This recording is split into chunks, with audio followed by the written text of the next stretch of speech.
Okay, so what happens when we're freaking out and, we don't know what to do, but we want to run, we want to isolate, we want to hurt ourselves? Well, we have to replace the negative response with a positive response that will give the same kind of result.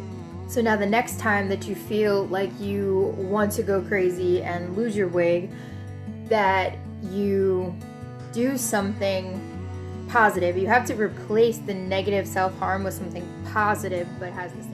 For example, I'm going through a trigger. The trigger happens, my body does a response. I want to go run, hide, hurt myself, whatever. So instead, what do? I go and eat really healthy, good food. I work out. All right, so the trigger is inevitable. The response happens, right? It's just like boo, and you jump and you have a response. What happens next? That's the thing we need to focus on. That's the thing we need to move forward and have a strategy for.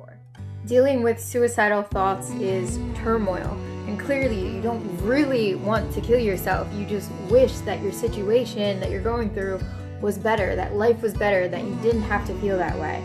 Let's work on it. The other obstacle that we come up against is feeling like we are the only people in the world that this situation has happened to. Like no one could possibly understand what I'm going through.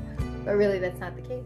What do? We feel embarrassed, ashamed, alone, so we don't reach out to anybody. And the only way that we do reach out is by putting out this feeling, right? Like, oh, I just want to kill myself, I want to take my life. But really what we're saying is, hello, does anybody hear me? Let's be mindful and consider that there are people, places, resources out there that we can have an uplifting encounter with. We can turn to God, we can turn to prayer, we can turn to people who have been through. Each and every situation, even though it may be common across the globe, is still a unique and special situation. It needs attention, it deserves attention, and it needs to be worked out. You are not alone.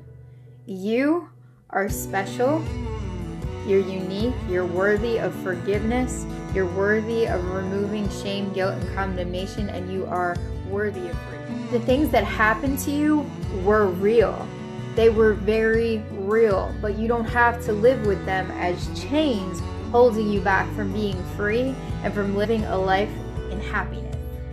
I lift up each and every one of you going through this battle of depression, suicidal thoughts, of trauma, of tragedy, of grievance, whatever it is that you are going through. I lift you up in prayer right now. You are not alone.